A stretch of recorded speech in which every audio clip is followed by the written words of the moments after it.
Hello, मी अमृता कोरे माझ्या चॅनलमध्ये तुमचं सगळ्यांचं स्वागत करते।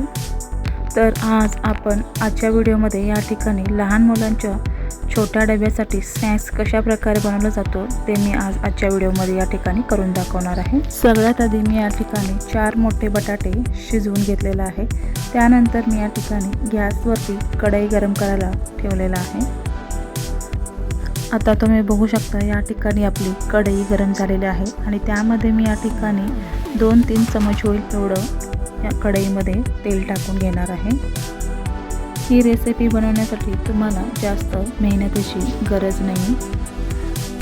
आता तुम्ही बघू शकता आपलं हे कढईतलं तेल हे गरम झालेलं आहे आणि आपण या ठिकाणी या तेलामध्ये पाव चमचा होईल एवढं जिरा आणि मोहरी या ठिकाणी तेलामध्ये टाकून घेणार। जिरा मोहरी टाकून झाले की आपण या ठिकाणी लगेचच या ठिकाणी 7 ते 8 होईल एवढं कढीपत्त्याची पानं सुद्धा या तेलामध्ये आपण टाकणार आहोत। तुम्ही बघू शकता या ठिकाणी मी कढीपत्ता टाकलेला आहे आणि आपला हा कढीपत्ता भाजलेला आहे।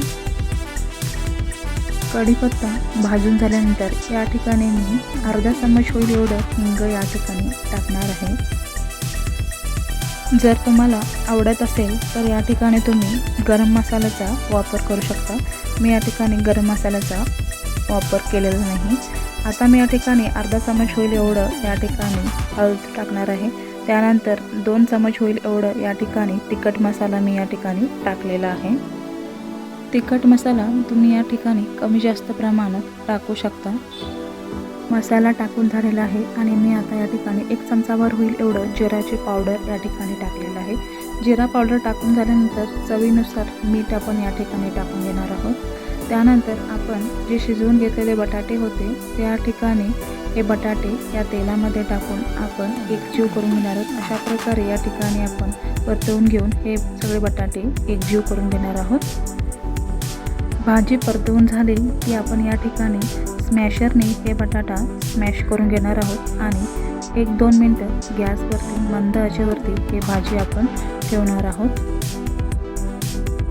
आता तुम्ही बघू शकता आपली ही बटाट्याची भाजी तयार आहे आणि आपण या ठिकाणी वरून गार्निशिंगसाठी म्हणून या ठिकाणी बारीक कापलेली कोथिंबीर या ठिकाणी टाकणार आहोत आणि ही भाजी थंड होण्यासाठी 5-10 मिनटं ठेवणार आहोत। आपण चपातीचं पीठ मळतो तसं मी या ठिकाणी चपातीचं पीठ मळून घेतलं होतं आणि आता मी या ठिकाणी एक गोळा बनवून घेऊन अशा प्रकारे चपाती मी लाटून घेतलेला आहे। त्यावरती मी या ठिकाणी जी बटाट्याची भाजी बनवलेली आहे ती भाजी या ठिकाणी चपातीवरती अशा प्रकारे चमच्याच्या सहाय्याने पसरवून घेणार आहे आणि त्यावरती बारीक कापलेली कांदा या ठिकाणी वरून टाकून घेणार आहे। त्याच्यानंतर मी या ठिकाणी पांढरे तीळसुद्धा यावरती टाकून घेणार आहे।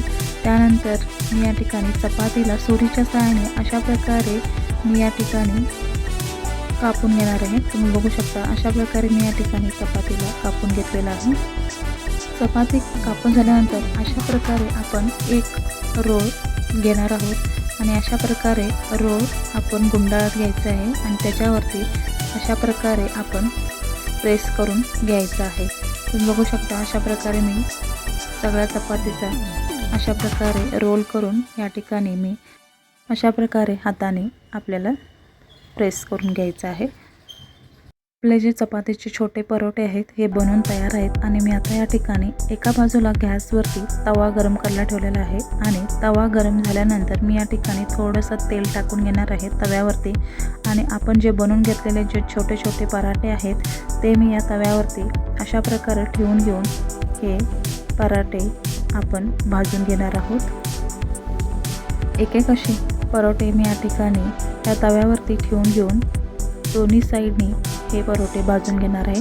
साईडनी आपण या ठिकाणी तेल टाकून घेणार आहोत आणि व्यवस्थित असे लालसर ब्राऊन कलर येऊपर्यंत हे आपण परोठे या ठिकाणी भाजून घेणार आहोत। तुम्ही बघू शकता कलरसुद्धा छान आलेला आहे। ही रेसिपी लहान मुलांसाठी एकदम उत्तम अशी रेसिपी आहे आणि लहान मुलांना बटाटा खायला आवडत असल्यामुळे अशा प्रकारे तुम्ही नवीन असं काहीतरी लहान मुलांच्यासाठी डब्यासाठी छोट्या डब्यासाठी अशा प्रकारे तुम्ही रेसिपी मुलांना तुम्ही खायला देऊ शकता। आता तुम्ही बघू शकता आपले हे परोठे हे भाजून तयार आहे आणि अशा प्रकारे मी प्लेटमध्ये सर्व केलेलं आहे। मी या ठिकाणी शेजवान चटणी बरोबर सर्व केलेलं आहे। तुम्ही या ठिकाणी टोमॅटो केचप बरोबर सुद्धा तुम्ही मुलांना खायला देऊ शकता। तर आजची ही रेसिपी तुम्हाला कशी वाटली सांगायला विसरू नका। व्हिडिओला लाईक आणि चॅनलला सबस्क्राईब करा आणि पुन्हा भेटूया नवीन अशा छान अशा रेसिपीमध्ये। तोपर्यंत नमस्कार आणि व्हिडिओ शेवटपर्यंत बघितल्याबद्दल धन्यवाद।